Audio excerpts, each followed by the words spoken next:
Is it possible to reverse global warming?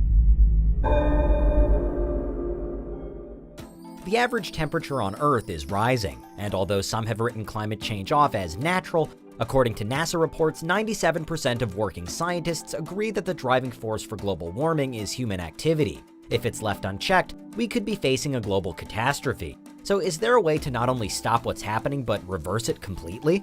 This is Unveiled, and today we're answering the extraordinary question, is it possible to reverse global warming? Are you a fiend for facts? Are you constantly curious? Then why not subscribe to Unveiled for more clips like this one, and ring the bell for more fascinating content. Global warming is a major aspect of climate change, referring to the steady rise in the average temperature on Earth. Figures from NASA show how we've seen a planet-wide increase of 0.8 degrees Celsius since 1880, but also that the majority of that rise has occurred only in the years since 1975. While a 1 degree difference in average temperature might seem small, it actually takes a massive amount of heat to warm the entire planet by even that margin. And such a temperature change may have major consequences. After all, it can take just 1 or 2 degrees of cooling to trigger an ice age. Global warming occurs because of greenhouse gases getting trapped in the atmosphere. The heat from the sun then can't escape back into space, and our world gets hotter and hotter. The most prominent of these gases are carbon dioxide, methane, and nitrous oxide. The main causes of them include the burning of fossil fuels, mass deforestation, and the keeping of domestic livestock, all of which can be traced back to human hands. But have we already done too much damage? It's almost always one of the key questions asked as climatologists try to assess the state of our planet. Well, one issue with global warming is that the effects, for better or worse, take a long time to really show. So inasmuch as we're now paying for our actions in the past, if we magically stopped adding greenhouse gases to the atmosphere and all become carbon neutral today, global warming wouldn't halt immediately, but could continue to happen over the coming decades.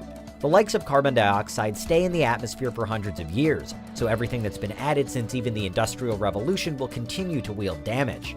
There's no quick fix here. If we fail or flat out refuse to try for carbon neutrality, however, NASA also predicts that the global average temperature will increase by as much as 6 degrees Celsius in the next century, a potentially devastating shift for life on Earth. So much so that perhaps being carbon neutral isn't even what we should be aiming for anymore. We should instead turn our minds to becoming carbon negative. But the latter can't happen without the former, so the first step is for human society to severely limit or even stop completely the greenhouse gases it produces.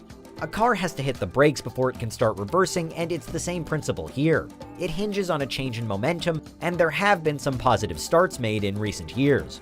The burning of fossil fuels remains one of the first concerns, and the Environmental Protection Agency points the finger at transportation as the biggest culprit, accounting for nearly 29% of total greenhouse gas emissions. So what's needed to bring that figure down? We've seen electric cars start to appear more and more on our roads, but there's still a distance to go until our car use is anywhere near green. Public transport as a concept is better for the environment, ensuring that more people use less vehicles, but there are problems here too. For things to improve, we'd also need big changes in how or how often we fly or ferry ourselves around the world, while underground subway networks, particularly the older models, need updating. But converting our vehicles, or anything else, so that they have lower or zero emissions only works if the power they do consume is gained in an environmentally friendly way as well. Despite its importance for greener technology, electricity also gives cause for concern. We're increasingly dependent on it in a modern society, but a lot of that power still originally comes via the burning of fossil fuels. There are various initiatives to hasten the use of things like solar panels, wind turbines, or even nuclear power for our energy, but alternative sources are still in the minority. It's another imbalance that would need to be addressed on our road to carbon neutrality. Say we do one day achieve a carbon neutral world, however, what happens then? Well, on our next quest for carbon-negative living, we'd either need to draw the existing carbon and greenhouse gases out from the atmosphere, or devise a way to reflect more of the sun's heat back into space under current conditions. And we'd need whatever technologies we chose to achieve these goals to be green and sustainable in themselves. After all, it'd be no use building a fantastic machine to rid the world of its excess carbon dioxide if that same machine gave out high emissions to do so. The simplest and arguably most effective way of accomplishing this is to plant more trees, or at least stop cutting them down.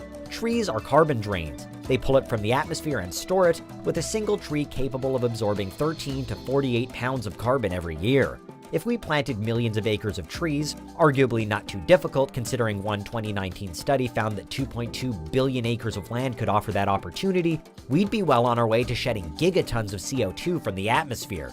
Given that trees can also help to generally lower surface temperatures, reforestation should be task number one if we ever hope to turn this situation around. Elsewhere, scientists are looking into other sources of carbon absorption, including artificial carbon sponges to soak up harmful gases. There's a problem though, because what do we do with all that carbon once we've collected it? Obviously, we can't just burn it back into the environment, making the whole process pointless, and the idea of storing it underground is a limited and temporary fix.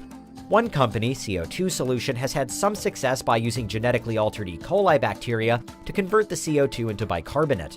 But perhaps the natural world already provides the best answer with algae ponds, which capture carbon and get rid of it via photosynthesis. Create more ponds and spaces like these then, and we could be onto a winner. Meanwhile, there are more futuristic, mostly theoretical, and often controversial plans to reverse global warming by deliberately altering the climate in the other direction, creating a means by which we, by design, can intentionally cool the Earth.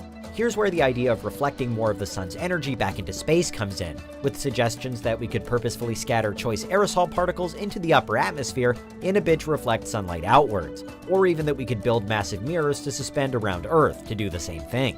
Failing that, scientists are also reportedly able to seed clouds to make them more reflective. And as a response to how rapidly the world's ice is melting, there are even proposals from a non-profit called Ice 911 to scatter tiny glass beads like sand across the Arctic, to make up for the lost ice by reflecting light away from Earth as the depleted glaciers still do. Perhaps unsurprisingly, there are also fears that such projects could end up doing more harm than good to the environment. But there is a growing realization that if we are to navigate the climate crisis, then we're going to need some truly innovative ideas. Depending upon which group or government is speaking, there are reported deadlines in place for various countries to achieve carbon neutrality. In 2019, for example, the British government committed to net zero by 2050. Whenever it happens, only then can we truly look forward to becoming carbon negative. The plans to tip the scale the other way can seem extraordinary and feel quite unlikely, but we've now at least got a grasp of what we need to do. It's possible, but there's a lot of work to be done between now and then. What do you think? Is there anything we missed? Let us know in the comments, check out these other clips from Unveiled, and make sure you subscribe and ring the bell for our latest content.